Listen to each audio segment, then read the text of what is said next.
What do we get for this Battleground this year?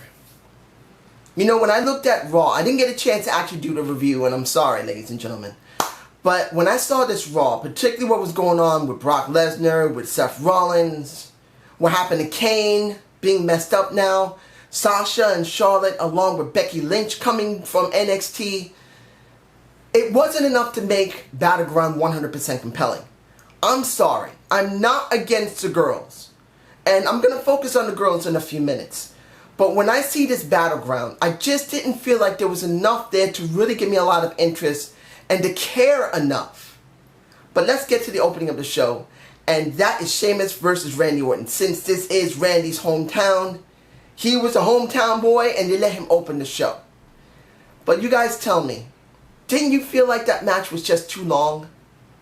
It wasn't a bad match. Sheamus and Orton have faced each other numerous times, and they do have enough chemistry that people will be interested with them. But it felt too long. And then what the... Sheamus, my boy. Why the fuck did you get yourself a nose piercing right here? You look like a fucking bull. What the fuck was that? I'm not against people who get piercings or tattoos. I've known people to get them. I know people who have them. But let's be honest here. Sheamus, if he was going to get a tat, he would have to get one that really focuses on his religion and his Celtic heritage. Getting a nose piercing, I can understand that it's not a bad thing. Sheamus didn't look ugly, but he did look awkward with it. I'm sorry. I know Celts, or true Celtic warriors back in the 14, 15, 1300s, 1200s, back during the time of the Crusades, had tattoos, and they also had piercings. That's not something that's recent. But Sheamus didn't pull it off in the ring. He just looked stupid a little bit. And I'm not against Sheamus. I am not. He's the Money in the Bank winner. I want to see him get somewhere. He's not a bad character. He's not a bad performer. But come on, man. You just look like you had a baby nose ring. A baby nose ring. If you're going to go and be a fucking nose ring, get one of those big ass ones and make yourself really look weird. You went for the fucking mohawk. Show them how really fucking tough you are. Getting the weirdest and craziest fucking nose or face piercing you can find. But it has to be a special piercing that can't get hooked by accident. I understand the reason why it was open. It had to be. If someone accidentally put their finger in that thing, they will rip his nose open. They will rip it right here because it wasn't for the cartilage. Orton won, which is very rare. And we move on to the next match, which was the Primetime Players versus New Day. I'm going to be honest here. New Day has run its course. I know it's getting over. There are some people that are changing from New Day sucks to New Day rocks. But I'm going to be honest here. I wanted to see New Day as a real heel tag team. I wanted to see Kofi, and you guys know how I feel about Kofi. I believe Kofi has never... Kofi, next to R-Truth, are the... Well, I'll put it like this. There are three of the oldest black people there. Wrestlers. There is Kofi, there's R-Truth, and there is Mark Henry. The oldest is Mark Henry. He has been there constantly. The second oldest, I would say, is maybe Kofi Kingston. I think he was there a little bit longer than R-Truth. And then there's R-Truth. Those are the three oldest black wrestlers we have. And they deserve better. In fact, I'm going to do a debated week on R-Truth and how I feel about him. But I wanted to see Kofi turn really angry and hateful and dark. Now, I know a lot of people are going to say, dude, he's not a very compelling character, or in actual truth, his personality just does not fit in real life. He just can't pull off being an angry, hateful person. I can understand that. But let's be honest. We've never even seen him get there. So I don't know if he can truly pull it off or not. I'm not against the match. It was okay. But it's not something we haven't seen already from these guys. It's wonderful to see two black tag teams against one another. Like I've always said, it is extremely rare where more than one group of black guys face another group of black guys and actually get a little bit of time. But I just didn't feel anything compelling. But I am glad that Primetime Players did win, and keep their tag belts because they're much more entertaining than New Day. I'm sorry, they are. They are much more entertaining. I gotta get this one over with. Bray Wyatt versus Roman Reigns. On paper, we know these guys can do a great match. But let's be honest here, ladies and gentlemen. What was compelling about Bray Wyatt? As much as everyone still loves to be the Fireflies in his group, I'm asking you these honest, truthful questions. What has Bray done lately? Has Bray had a very strong storyline? What has he done lately? He's beaten up on people, done the cryptic stuff, had matches, and the majority of the time either he was used as a plot device or he lost. Here, he won. But let's be honest here. What did he win? What did Roman Reigns win? Roman didn't win anything. Particularly that he didn't beat Bray, because Bray now has Luke Harper on his side again, which was a bad move. Bray didn't win anything out of everyone there because Bray needs to be established as a... Calm down. He needs to be established as the true successor to The Undertaker. This is where they screwed up so badly with Bray Wyatt. Bray is the only person in the last 10 years that has ever had the best character to take the place of The Undertaker. He's had the best character, he has the best talking, he has the best in-ring work, in-ring present, the best look in the ring, being a big porky guy like he is, and he's not really fat, he just looks porky, but he's really well built. He's just like a brick, solid, square. That can make him stay very well in any title scene. But they never gone anywhere with him. So when Luke Harper comes out, if Bray had won by himself without Luke Harper's help, that would have been better for his character. I'm telling you right now. But we didn't get that. So Bray didn't gain anything. He now has someone tied to him that's going to weigh him down. Then you got Roman Reigns, who really should be in the main title scene, and now he's being weighed down because he's got to work with Bray, and now he's got to work with Luke. Let's be honest, that's just stupid. Now, we are going to, why not? Cena versus Kevin Owens. The only reason I'm saying this now instead of near the end when it comes to Brock Lesnar and Seth Rollins is that I knew this was going to happen. A lot of people thought that something special was going to happen between John Cena and Kevin Owens, that John was going to finally job properly and let Kevin win. I just didn't see that. After what happened on Raw, where Rusev was facing that was a very, very hard match between, and I believe it was Rusev, it was Rusev, I can't remember who it was after Cesaro, who else was with them, because I'm blanking, to be honest, I'm blanking in the person who was working with Cesaro and Rusev, but that was a fucking hard match Rusev had. And then John Cena goes straight in there giving no time. He's supposed to be a good guy, but he just did a bad guy's job. He just went and did what a bad guy would do, not giving a guy a time to rest. And going at the end of the show, near the end of the show, I mean, I can understand why, because they did what they did. But you get my point.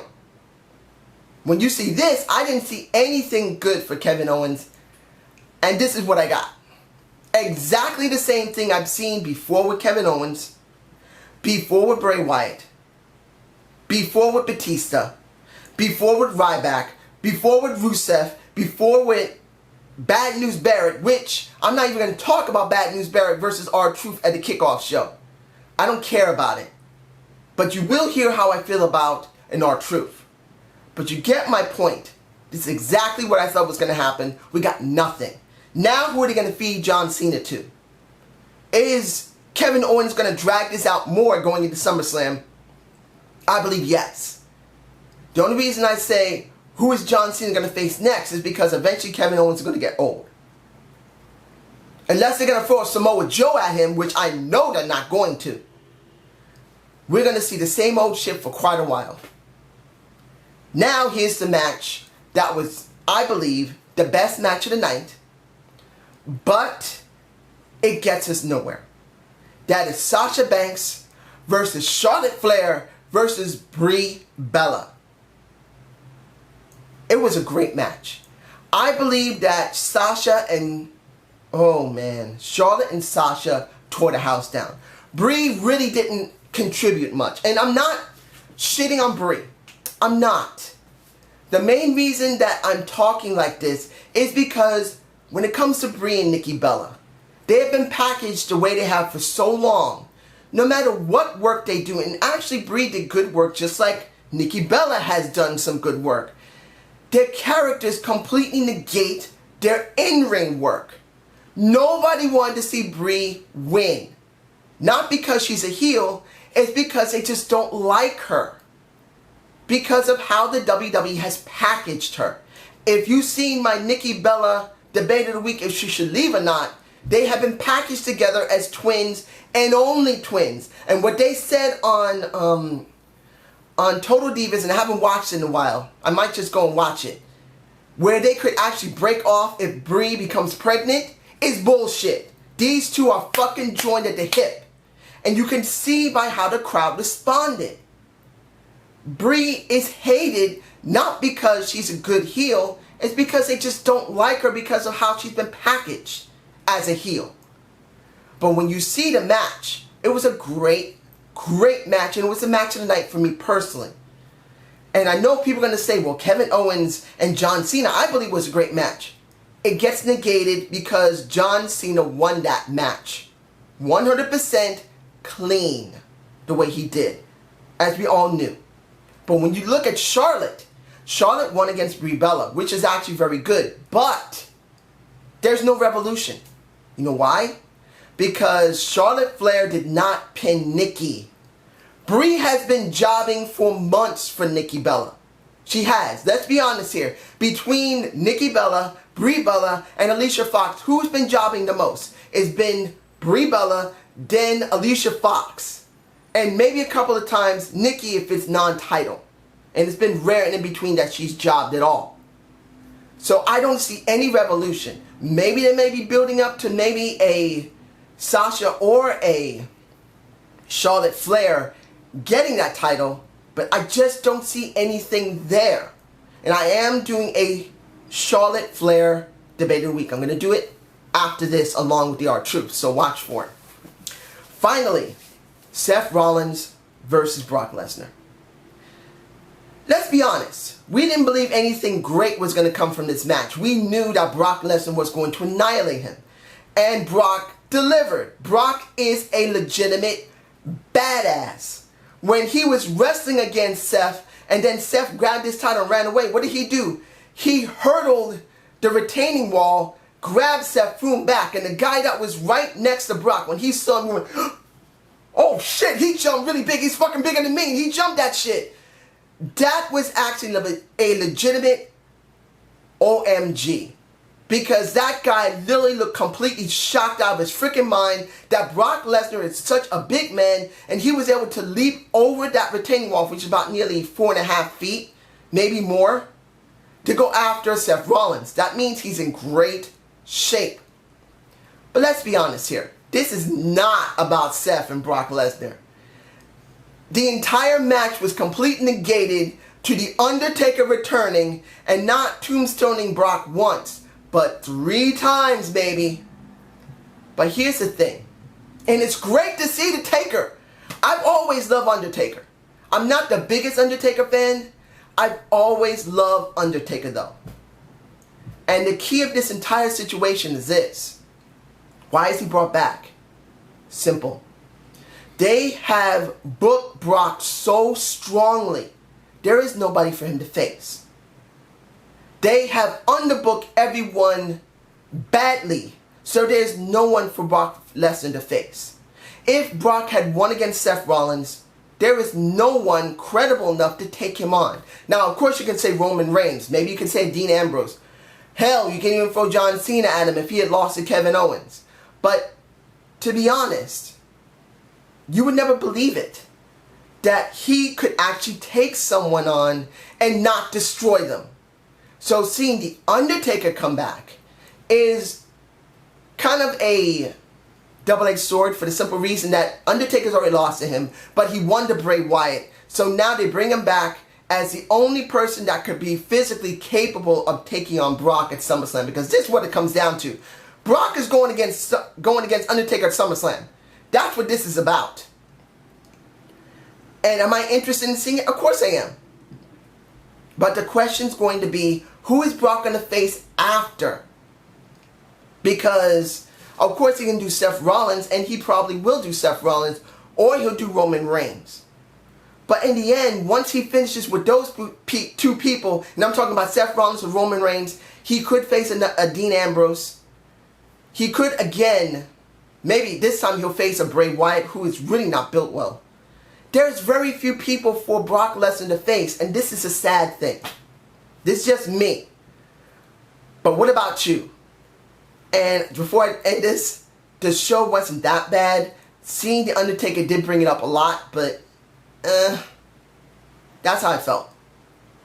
But I did like the Divas triple threat. I'm not going to lie about that. So I hope you enjoyed the Zane review. Please give me a comment below. Watch for my R-Truth and Charlotte Flair debate of the week. Have a good day and have a good night. Peace out!